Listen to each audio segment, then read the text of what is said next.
নমস্কার দর্শক বন্ধুরা, আপনাদের সবাইকে কুক উইথ রীতা চ্যানেলে সাদর আমন্ত্রণ জানাই। বেশ আমি তালে তালে ছিলাম। এই তালে তালে থাকতে থাকতে বাড়িতে হঠাৎ দেখি কালো পাকা একটা বড় তাল। আহা কি মজা কি মজা। বেশ, আজকের রেসিপি তালের লুচি।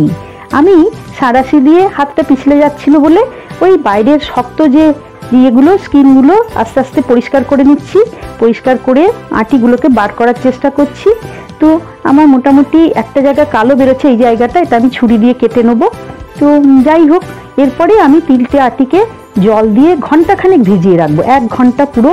এবং আটির সব দিকে যেন জল লাগে সেটা দেখছি, যাতে পাল্পটা নরম হয় আর এতে একটু তিতকুটে ভাব থাকে তালে, সেটাও দূর হবে। এই যে কালো অংশটা বাদ দিলাম, খারাপ জায়গাটা দিয়ে আমি বারবার এভাবে উল্টে সব দিকে জল দিচ্ছি। কেন জানেন তো? পাল্পটা খুব নরম হয়ে যায় এতে, আর তিতকুটে ভাবটা সম্পূর্ণ চলে যায়। তাল খুবই সুস্বাদু মিষ্টি একটি ফল, আমার তো খুবই ভালো লাগে, বাড়ির সবারই। এরপরে একটা একটা আঁটি নিয়ে আমি এই গ্রেটারের সাহায্যে এটাকে কাঠটা বা তালের পাল্পটাকে বার করে নিচ্ছি। আপনারা প্লাস্টিকের ঝুড়ি বা স্টিলের চালনি বা জাল এইসব দিয়েও করতে পারেন, ঝুড়ি দিয়েও খুব ভালো বেরোয়। আমি আপাতত এটা দিয়েই করছি, এটা দিয়ে আমার ফাইবারগুলো ভালো পরিষ্কার হয়ে যায়, এতে আমার সুবিধে হয়।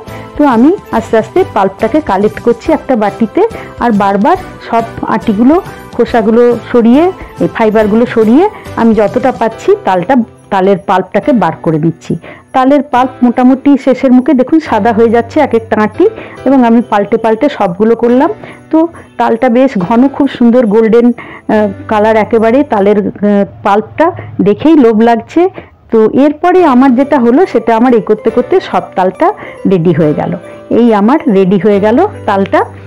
তারপরে আমি যেটা হলো সেটা তালের পরে আমি এই তালের পাল্পটাকে আমি এরপরে ভালো একটুখানি গরম করে ঘন করে নেব, কারণ এর মধ্যে তো অনেকটা জল আছে। তো আগে প্রথমে এটাকে কালেক্ট করে নিই। তো আমার মোটামুটি তালের পাল্প রেডি, এবার ইউজ করতে পারবো। এবারে আমি যেটা করব, দ্বিতীয় অধ্যায়ে তালের পাল্পটাকে একটু ঘন করব। তার জন্যে কড়াইয়ে 2 চামচের মতো তেল নিয়েছি। তেল নিয়ে গোটা কড়াইয়ের গায়ে আগে তেলটা বুলিয়ে নিতে হবে, যাতে পাল্পটা না স্টিক করে যায়। এবারে আমি পাল্পটা দিচ্ছি। তালের পাল্পটা ছেঁকে নিয়েছিলাম আগেই, ছেঁকে নিয়ে সেটা আমার স্কিপ করে গেছে। যাই হোক, এখানে আমি তালের পাল্পটাকে এবারে গরম কড়াইয়ের মধ্যে দিলাম, দিয়ে আমি এটাকে ঘন করব, ঠিক কনসিস্টেন্সি করব, কারণ এর মধ্যে অনেক জল আছে। এটাতে খাবার করলে অত ভালো মিষ্টি সুস্বাদু পাবো না, জলটাকে আমি সরিয়ে দিতে চাইছি। তো নিভু মিডিয়াম থেকে একটু, কখনো হাই ফ্লেম করব, কিন্তু বেশি করলে খুব ছিটে লাগে। এবার একটু নুন দিলাম, 1 চামচ নুন দিলে টেস্টটা ব্যালেন্স হয়। দিয়ে আমি এটাকে সব সময় নাড়তে থাকবো। যেই মাত্র নাড়া ছেড়ে দেবো, সে যা হবে সে তো আপনি দেখতেই পাবেন। আমি একটু মাঝে মধ্যে ছেড়ে দিচ্ছি, দেখুন কীরকম অবস্থা দাঁড়ায়। যেই আমি খুন্তি ঘোরানো বন্ধ করে দেবো, উড়ে বাপ রে বাপ, এই দেখুন খুন্তি ঘোরানো বন্ধ, দেখুন টকবক করে ফুটছে, মাঝে মাঝে আমার গায়ে লাগছে ছিটে ফোটা। ওরে বাবা, দরকার নেই, আমি নেড়েই যাই, বুঝলেন তো? তো বারবার নাড়ছি যাতে ওই ভেতরের জলটা বেরিয়ে যায়, আর অত তাহলে ছিটে ফোটা লাগবে না। অবশ্যই একটু দূরে থাকবেন, দরকার হয় ঢাকা দেবেন, দিয়ে করবেন। এইভাবে আমি ঘন করব। এইভাবে যদি তালের লুচি করতে আপনাদের ভালো লাগে, সবটা দেখুন, দেখে আমাকে কমেন্টে জানাবেন। আর আপনারা কোথা থেকে দেখছেন অবশ্যই জানাবেন, যাতে আপনাদেরকে আমি ধন্যবাদ জানাতে পারি। আর আমার রেসিপিগুলো যদি ভালো লাগে, একটু ইউটিউবে সাবস্ক্রাইব করবেন, পাশে থাকা অল বলে যে বাটনটা প্রেস করে দেবেন, যাতে সমস্ত রান্নার রেসিপি আপনাদের কাছে পৌঁছে যায় সবার আগে। আর যদি ফেসবুক থেকে দেখেন, পেজটা একটা ফলো দেবেন। আপনারা বন্ধুদের মধ্যে, আত্মীয় স্বজনের মধ্যে শেয়ার করবেন, মতামত জানাবেন। এইবারে দেখুন নিচের দিকে একটুখানি লাল লাল হয়ে যাচ্ছে, মানে লেগে যাচ্ছে, তার মানে আমার রেডি। ব্যাস, আমি এটা গ্যাস বন্ধ করে দিলাম।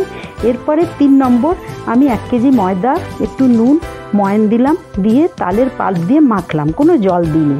এখানে আমার পিসিমা খুব আমাকে সাহায্য করেছে, তালের ইয়েটা মেখে দিল, যে লুচির ডোটা মেখে লেচি করেছে, কিন্তু লেচিটা আমি ঢাকা দিয়ে রাখছি যাতে ফেটে না যায়। পিসিমা আটা দিয়ে বেলে, আর আমি তেল দিয়ে বেলি। তো যাই হোক, পিসিমারটা আগে দেখাচ্ছি, একটু আটা দিয়ে বেলে, আটা দিয়ে বেলাও যায় আর তেল দিয়েও বেলা যায়। তেল দিয়ে যদি পিছলে যায়, আপনারা আটা দিয়ে বেলবেন, আটা বা ময়দা। পিসিমা আটা দিয়েই বেলছেন। আচ্ছা, এইবারে আমি যেটা ভাজছি সেটা আমি যেগুলো তেলের বেলেছি সেইগুলো দেখুন। ওতে তেলটা যে রিফাইন্ড অয়েলটা নিয়েছি সেটা পরিষ্কার থাকবে। আর যখন ময়দাতে যে লুচিগুলো বেলা হয়েছে সেটা যখন ভাজবো হয়তো তেলটা একটু লালচে মতন হয়ে যায়, তাতে অসুবিধা নেই। লুচি তো আমি ওপর থেকে তুলে নেবো। তো এইভাবে আমি যেগুলো তেলে বেলেছি সেগুলো আগে ভেজে নিলাম। ভেজে নিয়ে এরপরে আমি শুরু করছি যেটা, এইটা হলো আটাতে বেলা।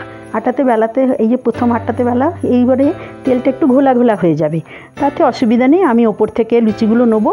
লুচি ফোলার একটা নিয়ম বলি, কিছু তো ডিফেক্ট হয়ই। যখন লুচিটা ফুলতে শুরু করে তখন আমি ঠিক যে দিকটা ফোলে সেই দিকটা একটু চিপে ধরি, তো আমি দেখি লুচিটা গোল হয়ে ফুলে যায় ফুটবলের মতো, যেন ও একাই তেলের মধ্যে খেলা করছে। যাই হোক, এগুলো ফুলছে না, কয়েকটা তো ফুটো লিক হবেই, ডিফেক্ট তো থাকবেই। যাই হোক, আমি চেষ্টা করছি গোল করে ফোলানোর। বেলার জন্য হতে পারে বা কোনো সময় হয়তো ফুটো হয়ে গেছে। এবারে কিছু লুচি এরকম হয়েছে। এই করে করে আমি আমার ঘরের জন্য সবার জন্যে মোটামুটি 1 ডেকচি লুচি ভেজে নিয়েছি। কী মজা, কী মজা! অনেকগুলোই হয়েছে। 2টো গামলায় রেখেছি, একটা ডেকচিতে রেখেছি, আপনাদেরকে দেখাচ্ছি। এই করে করে সব লুচিগুলো যখন হয়ে যাবে, লুচির সাথে ছোলার ডাল খুব জমবে। তা আমি ছোলার ডাল করেছি, কিন্তু ওই রেসিপিটা আমি আলাদা করে দেখাবো, নাহলে ভিডিওটা বড় হয়ে যাবে। আমার যে ছোলার ডালটা করেছি অন্যভাবে করেছি, দেখবেন কিভাবে করেছি নিশ্চয়ই আমি দেখাবো। তো এই লুচি হয়ে এসছে, এবারে আমাদের খাওয়ার পালা। লুচির সাথে যা মেনু আজকের, ছানা, ছোলার ডাল আর বোঁদে খেতে আমার খুব ভাল লাগে লুচির সাথে, আমার ছেলেরও, সবারই। তাই লুচি, বোঁদে, রসগোল্লা আর ছোলার ডাল আজকের মেনু। তো এইভাবেই চলুক। আপনাদেরকে অনেক ধন্যবাদ আমার ভিডিও দেখার জন্যে, কমেন্ট দেওয়ার জন্য, আর পাশে থাকুন। আর বলবো যে আপনারা অবশ্যই আমার চ্যানেলটিকে একটু সাবস্ক্রাইব করবেন। ভালো থাকুন, সুস্থ থাকুন। আর আমার আবার একটা পরের রেসিপি নিয়ে আপনাদের সামনে হাজির হব। এই যে দেখুন আজকের মেনু, গরম গরম লুচি, ছোলার ডাল, বোঁদে আর রসগোল্লা।